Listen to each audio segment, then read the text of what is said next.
முதல்ல உலகத்தின் அதிபதி நீங்க, இப்ப பொல்லாங்கன் அப்படின்னு சொல்றீங்க. உங்க நிஜ பேர் தான் என்ன? எனக்கு பல பெயர்கள் உண்டு. பொய்யன், பொய்க்கு பிதா, பொல்லாங்கன், திருடன், கேட்டி மகன், மனுஷ கொலைபாதகன், எதிராளி, இப்படி பல பெயர்கள் உண்டு. எல்லாவற்றையும் சொல்ல நேரம் போதாது. அடேங்கப்பா, இத்தனை பேர்களா? ஆச்சரியமா இருக்குது. அது போகட்டும், உங்க பூர்வீகத்தை பத்தி கொஞ்சம் சொல்லுங்களேன். கோடான கோடி தேவதூதர்கள் பரலோகத்தில் தேவனை துதித்துக் கொண்டிருந்தார்கள். அந்த தூதர்களுக்கெல்லாம் தலைவனாக இருந்தவன் நான். எத்தனை காலம் தான் தேவனை துதித்துக் கொண்டே இருப்பது? நானும் அவருடைய இடத்திற்கு வர வேண்டும் என்று என் உள்ளத்தில் தான் சொன்னேன். சர்வ வல்லமை உள்ள தேவன் என்னை கீழே தள்ளினார். இன்றைக்கு இந்த நிலைமையில் இருக்கிறேன். ஏசாயா 14, 12, 17 வரை இவைகள் தெளிவாக எழுதப்பட்டிருக்கிறது. ஓ, இதனால்தான் உங்களுக்கு மனிதர்கள் மேல் இவ்வளவு கோபமா? ஆமாம், நான் அடைய நினைத்த இந்த பரலோகத்தை உங்களுக்கல்லவா கொடுக்க போகிறார். என்னுடைய கண்ட்ரோலில் இருந்த இந்த உலகத்தை தேவன் தம்முடைய குமாரனுடைய ரத்தத்தின் மூலமாக மீட்டு உங்களுக்காக ரட்சிப்பை சம்பாதித்து வைத்திருக்கிறாரே. அந்த ரட்சிப்பை மனிதர்கள் பெற்றுவிடக் கூடாது என்பதற்காகத்தான் இந்த நாட்களில் தீவிரமாக வேலை செய்து கொண்டிருக்கிறேன். எனக்கு தீவிரமா வேலை செய்றீங்களா? அப்படி என்ன செய்றீங்க? என்ன செய்யவில்லை, நான் தேசத்தை விக்கிரகத்தினால் நிறைத்திருக்கிறேன். ஆங்காங்கே மதுக்கடைகளை திறந்து மக்களை மயக்கிக் கொண்டிருக்கிறேன். விபச்சாரம், தேசித்தன ஆவியை வீதியெங்கும் உலாவ விட்டிருக்கிறேன். ஆங்காங்கே ஜாதி சண்டை, கலவரங்கள், யுத்தங்கள், கொலைகள், கொள்ளைகள், கொள்ளை நோய்கள், விபத்துகள், அதைவிட முக்கியமாக பெண்களை என்னுடைய கண்ட்ரோலில் வைத்துக் கொள்வதற்காகத்தான் நான் போன்ற மாஸ்டர் பிளான் மெகா சீரியல் திட்டம். அதில் எனக்கு அமோக வெற்றி கிடைத்திருக்கிறது. காமெடி என்னவென்றால் அதில் அநேக ஆண்களும் ஆகப்பட்டிருக்கிறார்கள். சோ உங்க மெயின் டார்கெட் பெண்கள் தான் நினைக்கிறேன். யார் சொன்னது? வாலிபர்களை விட்டு விட்டாய். ஆனால் அவர்களை நினைத்தால்தான் கொஞ்சம் பயமாக இருக்கிறது. என்னது பயமா? உங்களுக்கா?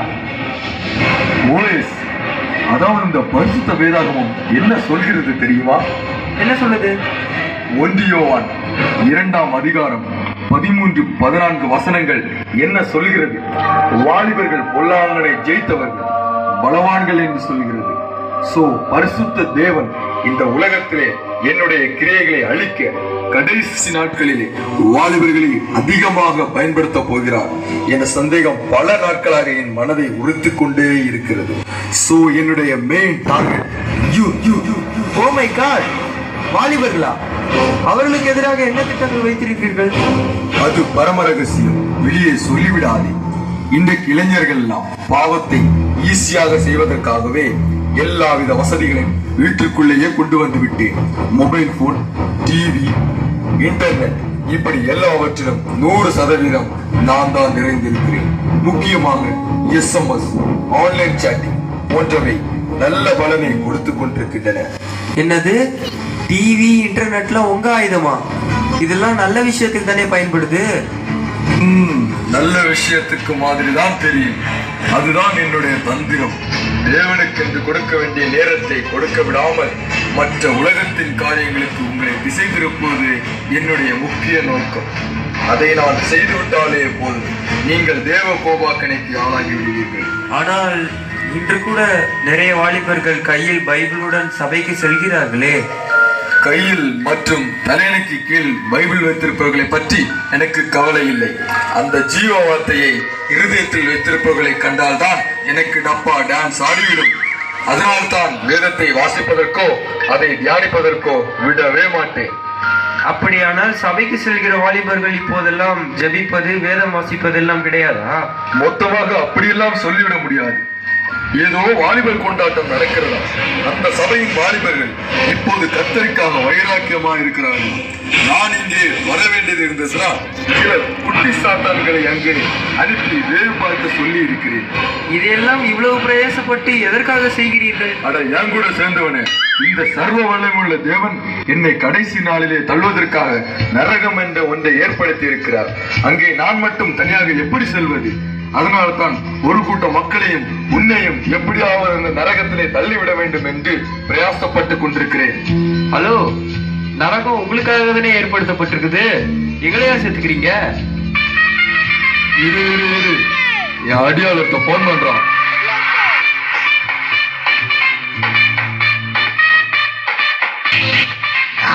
வழங்காதவர்களே, என்னடா செய்து கொண்டிருந்தீர்கள் இவ்வளவு நேரம்? ஹலோ பாஸ், நீங்க போட்டீங்க. அப்புறம் இவரோட கூட்டமாக உள்ள போக முடியல. வந்துருங்க, நான் வந்துட்டேன்.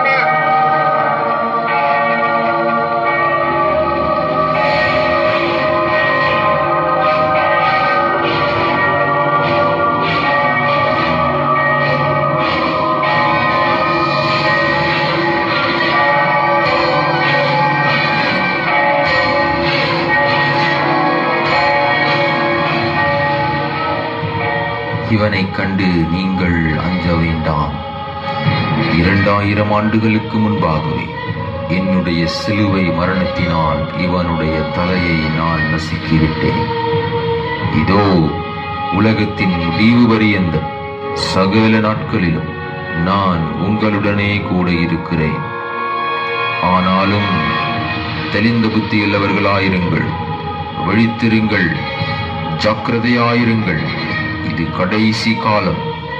உங்கள் எதிராளியாகிய பிசாசானவன் கர்ஜிக்கிற சிங்கம் போல் எவனை விழுங்கலாமோ என்று வகை தேடி சுற்றித் திரிகிறான். உங்கள் சொந்த பலத்தினால் இவனை மேற்கொள்ள முடியாது. என்னுடைய பரிசுத்த ஆவியின் வல்லமையை தரித்துக் கொள்ளுங்கள். நானே சர்வ வல்லமையுள்ள தேவன், நானே சர்வ வல்லமையுள்ள தேவன், நானே சர்வ வல்லமையுள்ள தேவன்.